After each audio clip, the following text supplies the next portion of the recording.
Hello guys! Hello Cancer! Welcome dito sa aking channel, Kapalaran 888 Cancer.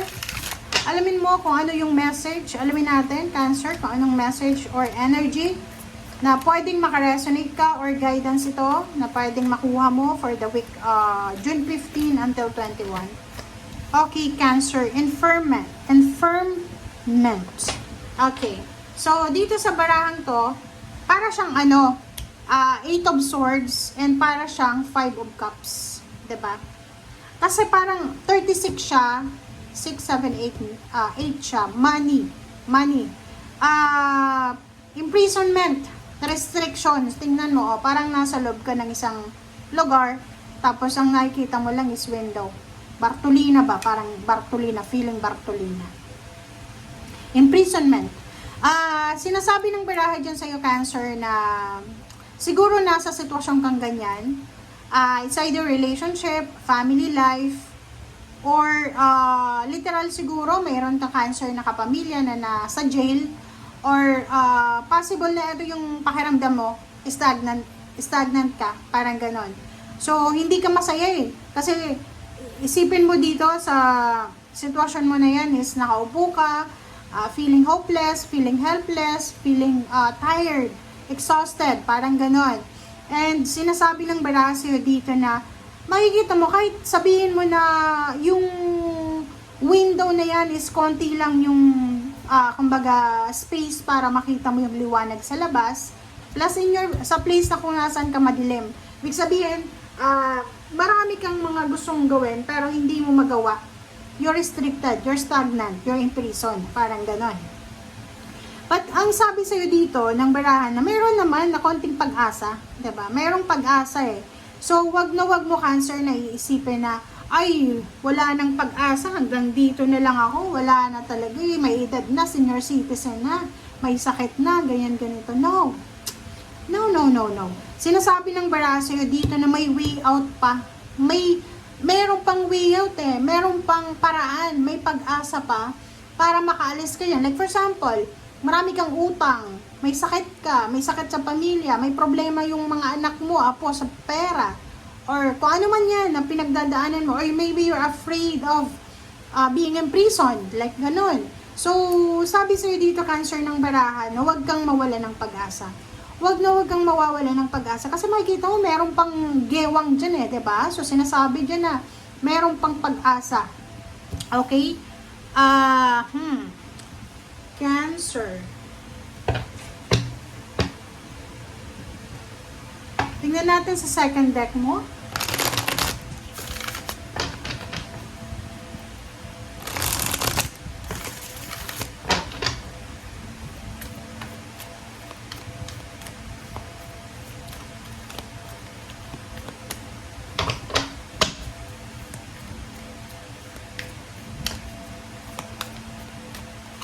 Okay, the moon. Nako, ganyan na nga.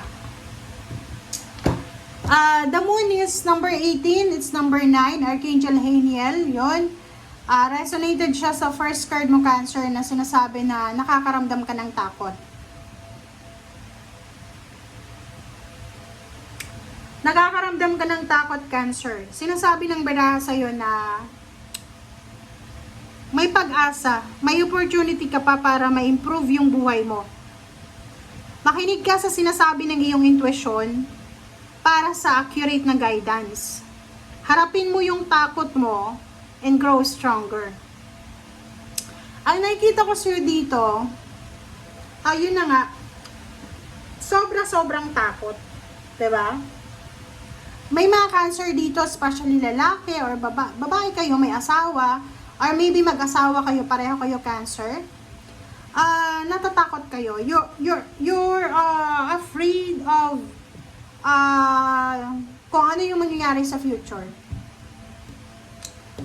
Parang sinasabi sa inyo dito ng barahan na hindi nyo alam kung anong mangyayari diba? Uncertainty siya And marami kang rason kung bakit ka natatakot. Paki-comment nga sa comment section if you're resonated. Kasi if you're resonated, sinasabi ng baraha sa'yo dito na huwag kang mawala ng pag-asa. Okay? Habang may buhay, habang buhay ka, may pag-asa. Okay?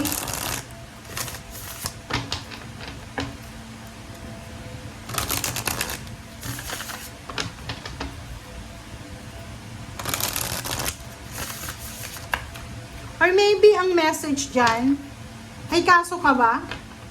Kung may kaso ka, maybe yan yung rason. Maybe you're afraid na makulong ka, parang ganun. Hindi ko alam kung bakit ganyan yung message. Kasi hindi naman siya direct eh. Maybe family member mo, asawa mo, or kung sino man, or boyfriend, girlfriend. Comment down below if you resonated. Kung sino yan, paki-comment sa comment section. Or maybe just situation siya. Maybe situation lang na feeling mo wala nang pag-asa.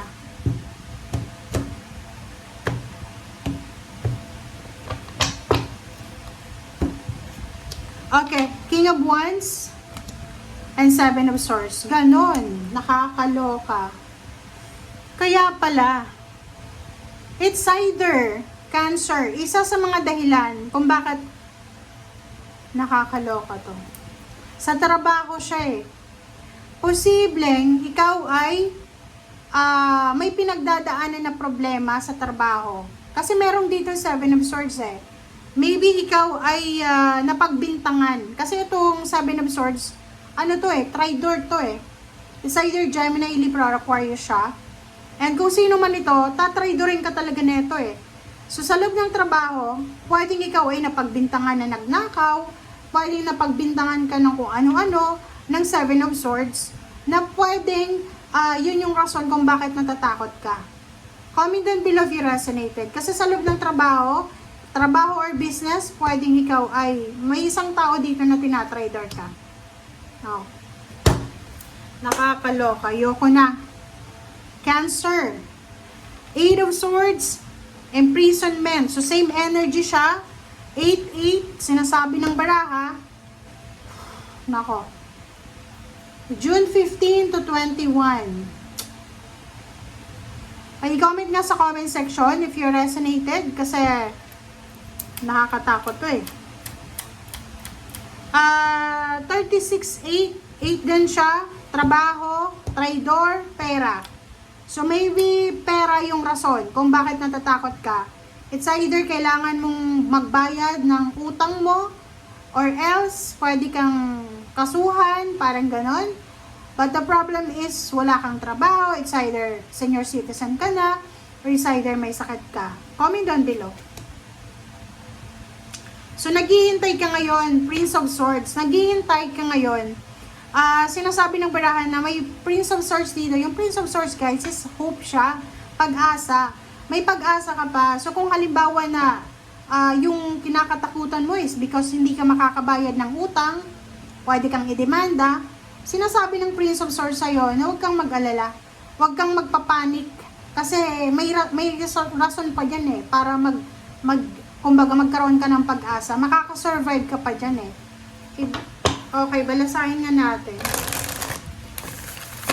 Kung meron pa siya na energy na same sa anim na yan na baraha, talagang para sa'yo yan. Pero kung hindi, hindi. Oh, hindi. Hindi ito para sa'yo. So, kumbaga, sinasabi ng baraha sa'yo dito, maybe this is your past, or maybe this is the kumbaga, iniisip mo lang.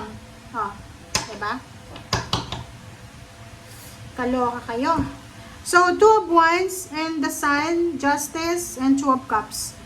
Cancer, sinasabi ng baraha sa'yo na ihanda mong sarili mo para sa mga decision making na pwedeng magdala sa'yo ng happiness, ng joy, ng prosperity, ng victory, ng balance. And, sinasabi ng baraha sa'yo dito, Cancer, na siguro naguguluhan ka kung pipirma ka ng kontrata or pwedeng breach of contract to. Breach of contract.